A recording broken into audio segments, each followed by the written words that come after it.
प्रसन्नवदनं ध्यायेत् सर्वविघ्नोपशान्तये। वागीशाद्यः सुमनसा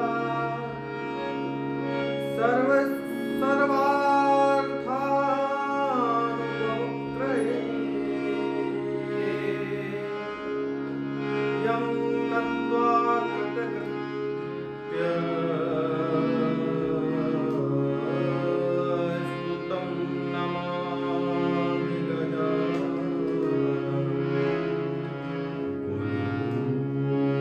गुरुर्ब्रह्मा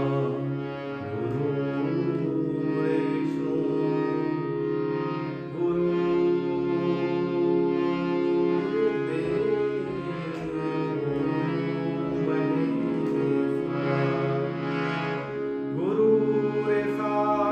गुरुर्साक्षात् परब्रह्म तस्मै श्री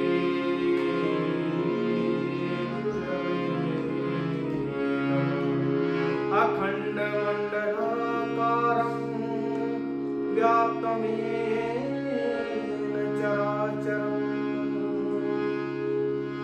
तत्पदं दर्शितं येन तस्मै श्री गुरवे नमः।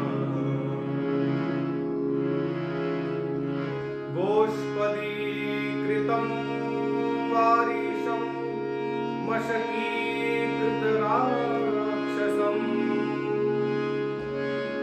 रामायण महामालारत्नं वन्दे अनिलात्मजम्। अञ्जनानन्दनन्दनं वीरं जानकीकोशोकनाशनं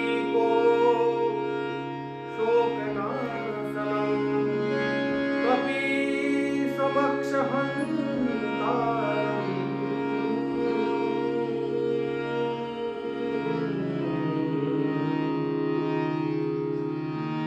वन्दे लङ्काभयङ्करम्। उल्लङ्घ्य सिन्धो सलिलं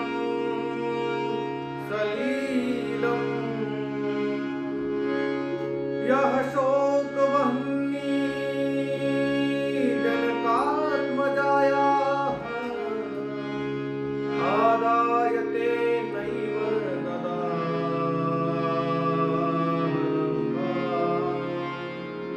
नमामि तं प्राञ्जलिरानन्दनीयम्।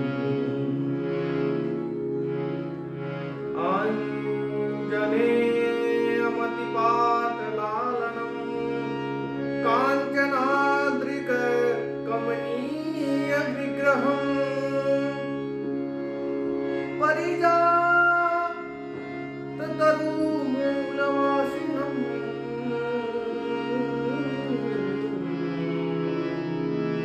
भावयामि पवमानन्दम्।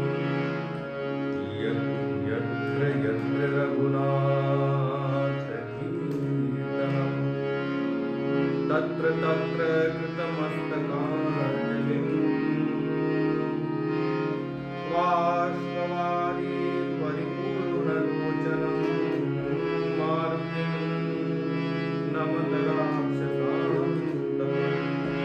मनोजवं मारुतितुल्यवेगम्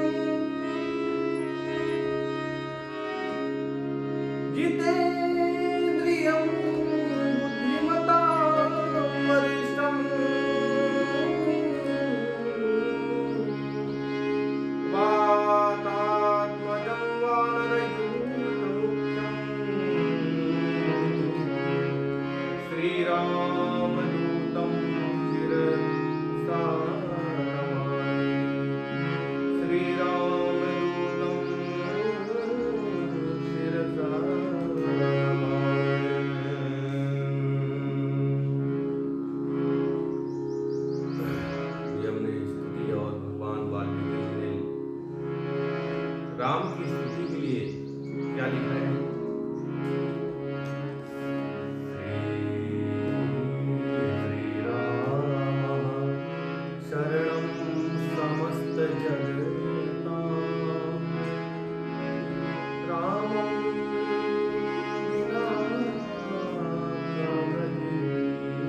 प्रतिहन्यते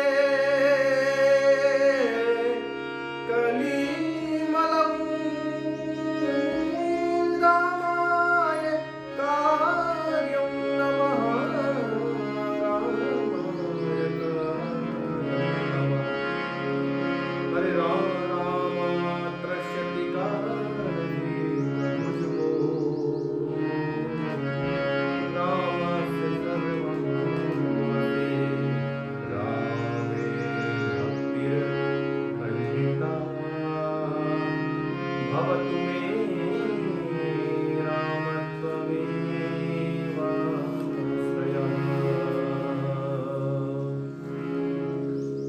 श्री रामचंद्र जी के भगवान गणेश जी को प्रणाम करते हुए, हनुमान जी महाराज को प्रणाम करते हुए, बोलो श्री रामचंद्र की जय। मर्यादा पुरुषोत्तम श्री रामचंद्र की जय। पावन अयोध्या धाम की जय। सरयू मैया की जय। गंगा मैया की जय। सत्य सनातन वैदिक धर्म की जय। श्री राम शरणं समस्त जगतां।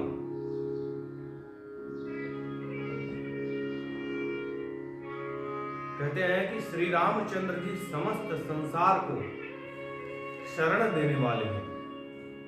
आहा, श्री राम के बिना दूसरी कौन सी गति है। श्री राम कलयुग के समस्त दोषों को नष्ट कर देने वाले हैं। अतः श्री रामचंद्र जी को नमस्कार करना चाहिए।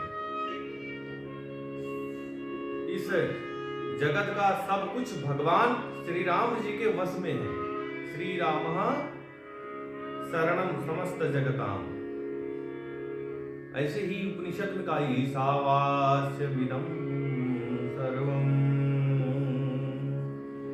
यत्किंच जगत्यां जगत् तेन त्यक्तेन भुञ्जीथा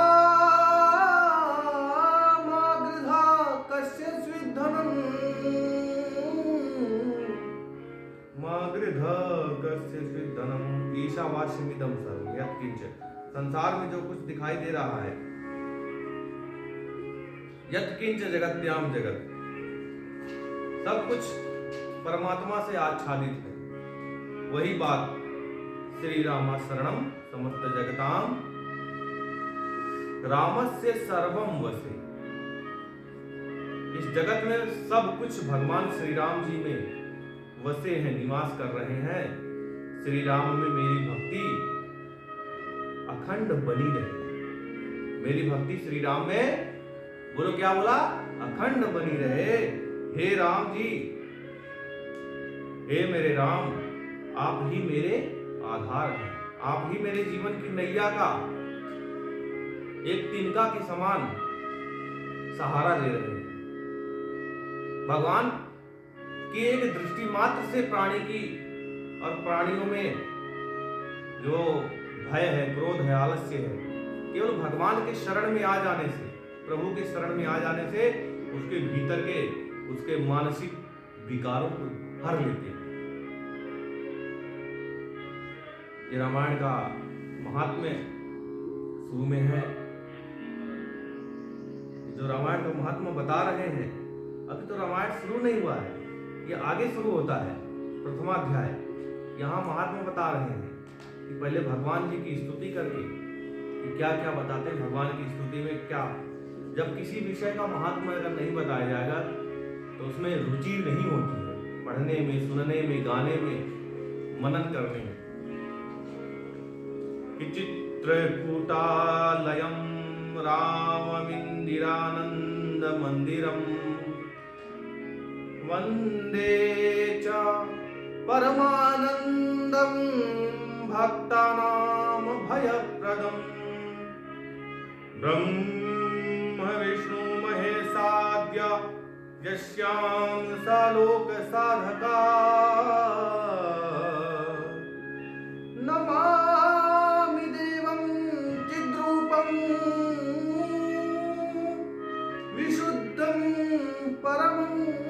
भजे। ये कहते हैं कि चित्रकूट में निवास करने वाले भगवती लक्ष्मी सीता, भगवती लक्ष्मी सीता जी को क्या कहते हैं? भगवती लक्ष्मी के आनंद निकेतन, हे प्रभु राम, हे श्री राम, भक्तों को अभय देने वाले परमानंद स्वरूप भगवान श्री रामचंद्र जी, मैं कोटि कोटि आपको प्रणाम करता हूं। संपूर्ण जगत के अभीष्ट मनोरथ को सिद्ध कर देने वाले, अर्थात सृष्टि पालन एवं संहार के द्वारा इस जगती की व्यवहारिक सत्ता को सिद्ध करने वाले ब्रह्मा विष्णु और महेश आदि के देवताओं के अभिन्न अंश मात्र हैं आप। उन परम शुद्ध सच्चिदानंदमय परमात्मा देव श्री रामचंद्र जी को बारंबार प्रणाम करता हूं। उन्हें भजन चिंतन में मन में लगाता हूं। ऐसा वाल्मीकि जी कहते हैं। यहां पर भगवान क्या बोल रहे हैं? ऋषि उवाच है, भगवन् सर्वमाख्यातं यत् पुष्टं विदुषां त्वया संसार पाशबद्धानां दुःखानि बहूनि च एतत् संहार पाशस्य छेदकः कथमास्मृतः कलौ वेदोक्तमार्गश्च नश्यन्तीति त्वयोदितः।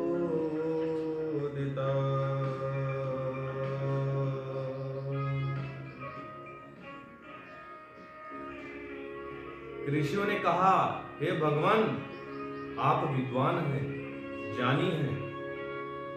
हमने जो कुछ पूछा था वह सब आपने हमें भली भांति बताया। जो संसार बंधन में बंधे हुए जीवों के दुख बहुत हैं। इस संसार बंधन का उच्छेद करने वाला कौन है? एतत् संसार पाशस्य उच्छेदकः कतमा स्मृता। कतमा अर्थात कौन करने वाला है? आपने कहा था कि कलयुग में वेदोक्त मार्ग नष्ट हो जाएंगे। आप चिंतन करिए कि पहले लोग घर घर में वेद के पठन, वेद का वाचन करते थे, जिससे संसार और इस संस्कृति का और सनातन धर्म की जय होती थी। आज सनातन धर्म का बड़ा अगर एक परिवेश देखते हैं तो पतंजलि योग पीठ में परम श्रद्धेय पूजनीय गुरुदेव के सानिध्य में वेद, दर्शन, उपनिषद, शिक्षा, कल्प, नृत्य, व्याकरण, छंद, ज्योतिष और षडांग, उपांग, ये सब वहां पढ़ाए जाते हैं। और सैकड़ों सन्यासी इस कार्य में लगे हैं। अगर एकमात्र कोई संस्थान है जो इस वेद की परंपरा को, भारतीय ज्ञान परंपरा को, इस भारतीय ज्ञान की विधा को अगर कोई आगे बढ़ा रहा है तो वो पतंजलि योग पीठ ही एक है और कोई संस्थान नहीं है। आयुर्वेद शिरोमणि श्रद्धेय आचार्य श्री, जिन्होंने आयु वेद और आयु ये दोनों एक साथ है।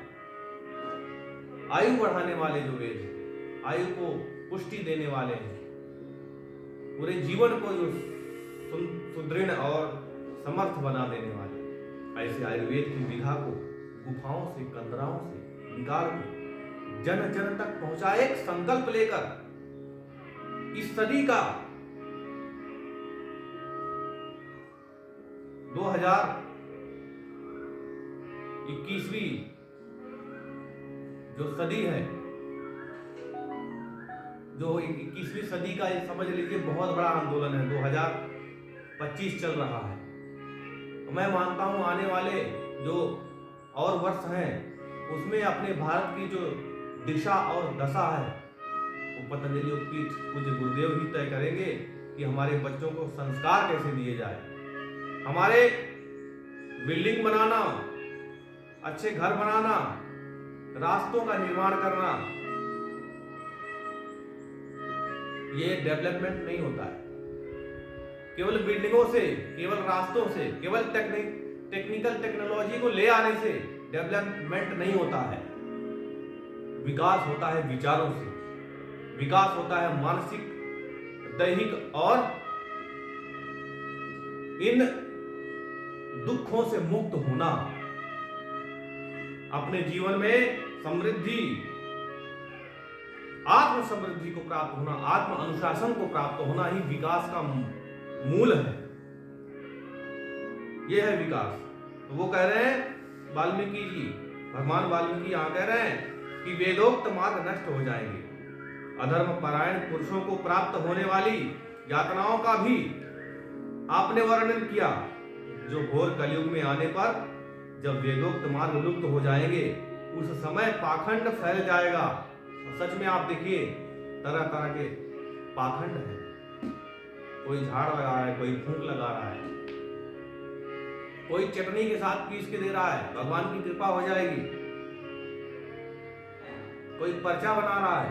हम सबका अवहेलना नहीं करते हैं, लेकिन जो इस पाखंड को बढ़ावा दे रहे हैं, उस पाखंड को बढ़ावा देने वाले भारत के जो सब लोग, हिंदू मुस्लिम सिख ईसाई जितने हैं, इस सारे मनुष्य अपने मनुष्यतर इतर, मनुष्य क्या होता है, मनुष्य क्या होता है, वेद के पठन पाठन को छोड़ दिया तो मनुष्य मात्र को समझना बंद कर दिया है।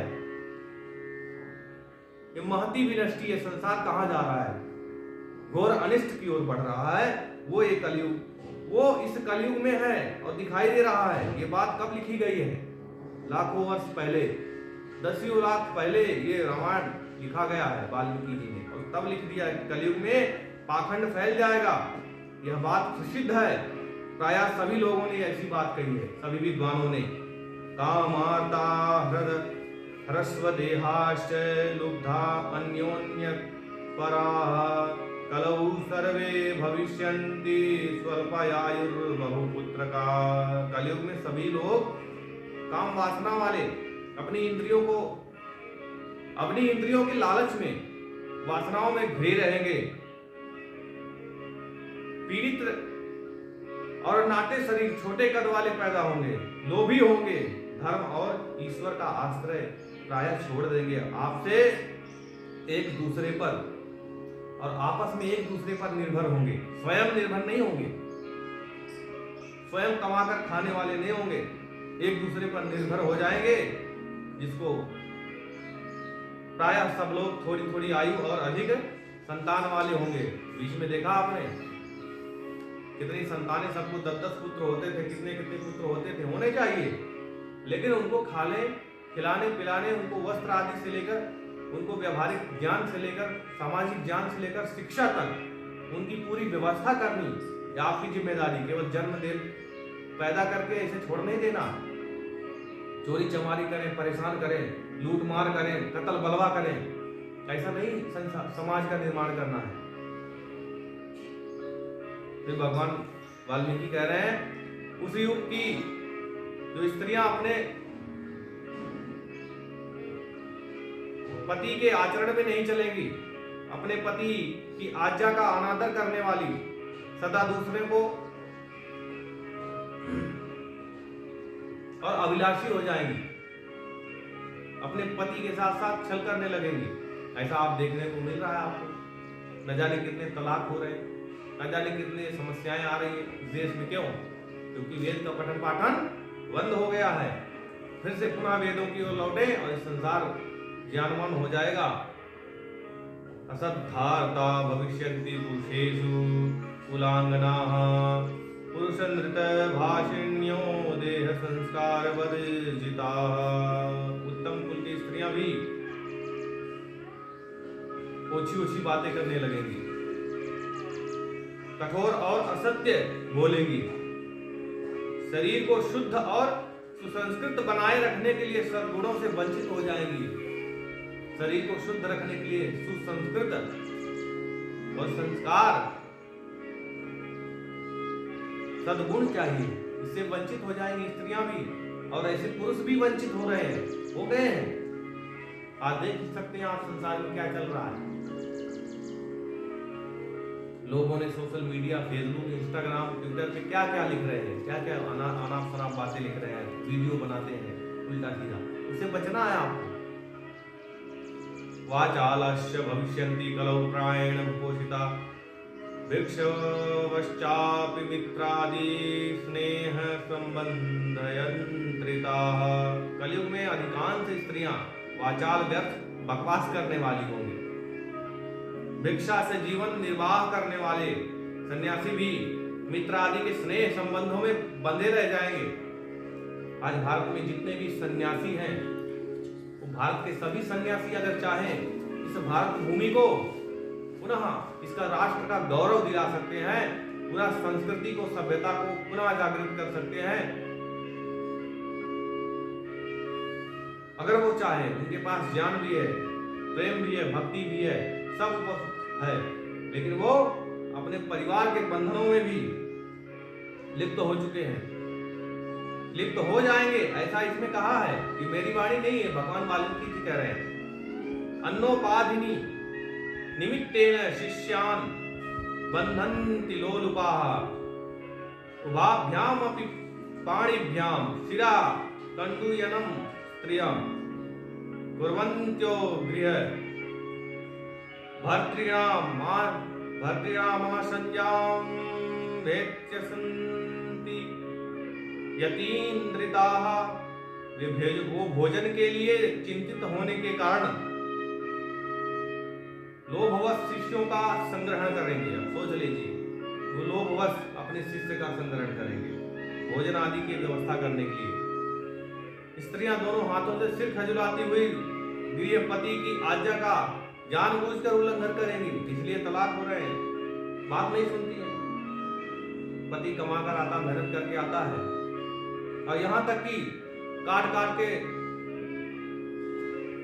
जो है ड्रम में भर दे रही है, बर्तन में भर दे रही है, उसको सीमेंटेड कर दे रही है। बताइए, किसी को पता ना चले। कितनी घटनाएं आज समाज में आप देख रहे हैं, प्रतिदिन आए अरे बाबा है। ओहो, कहां संसार जा रहा है, क्या होगा। पाखंडालापनिरता पाखंड जनसंगिना यदा द्विजा भविष्यन्ति तदा वृद्धिं गतः कलि।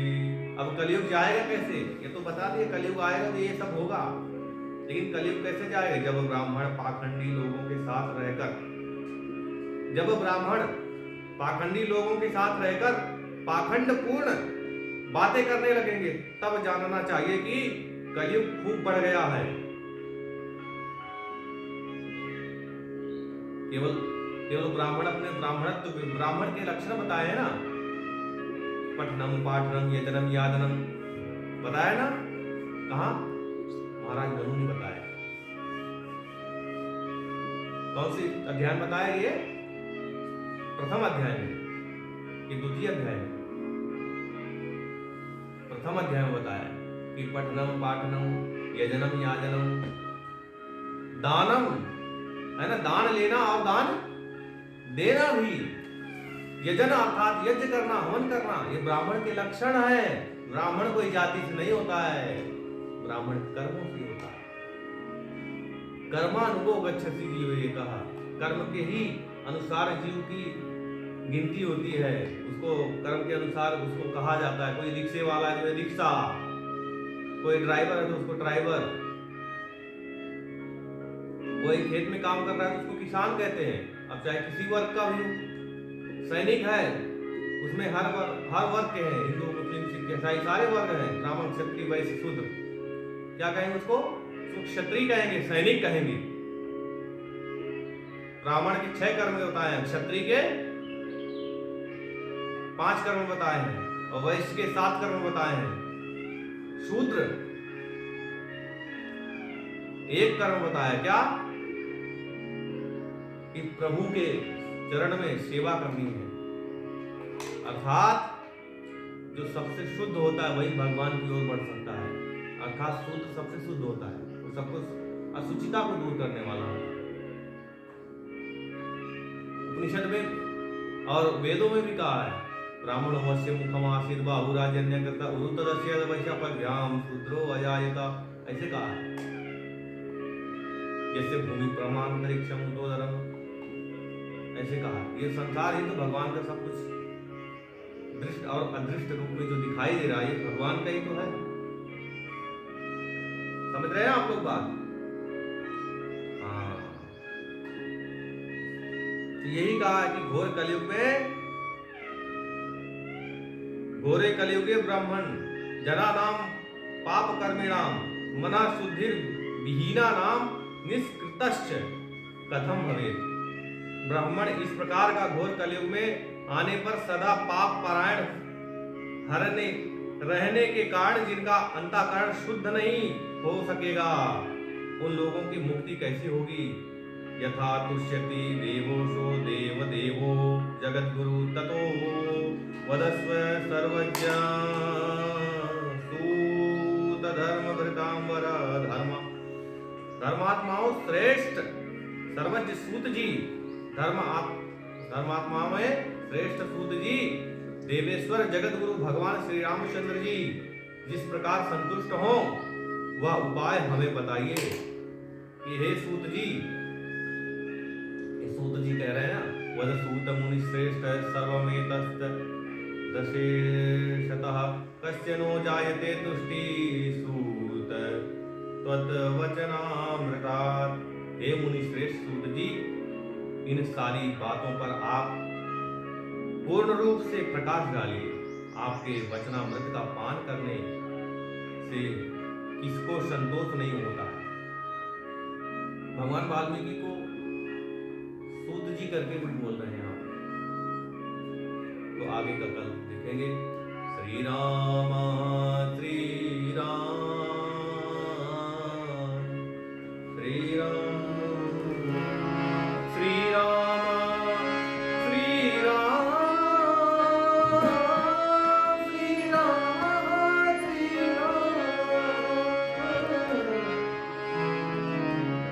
राम जय जय राम जय जय राम जय जय राम जय जय राम जय जय राम जय जय राम जय जय राम जय जय राम जय जय राम जय जय राम जय जय राम जय जय राम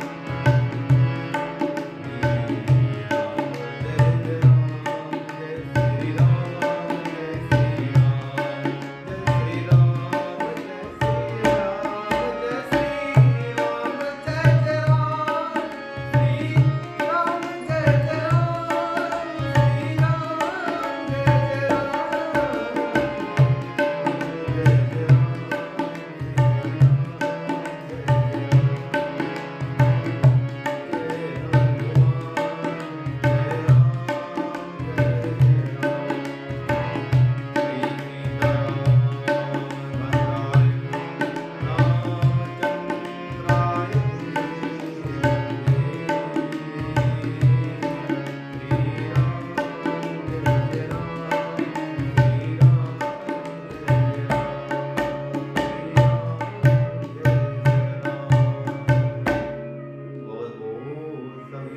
मर्यादा पुरुषोत्तम भगवान रामचंद्र की जय, योगीराज कृष्णचंद्र की जय, यज्ञ भगवान की जय, धरती माता की जय, लोक माता की जय, गंगा मैया की जय, शंकर भगवान की जय, दुर्गा मैया की जय, सनातन वैदिक धर्म की जय।